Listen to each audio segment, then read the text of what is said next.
So hi guys, so welcome back to my video. So this is how you find emergency alerts history.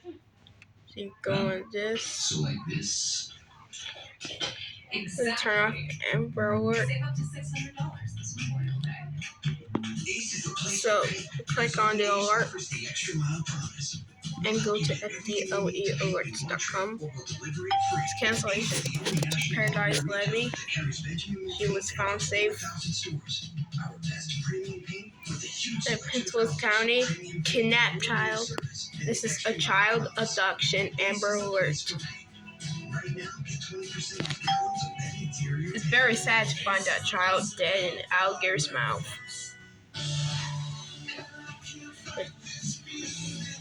In Miami, cancellation for Aubrey Williams. He was found safe. So if you like this video, hit subscribe. Goodbye.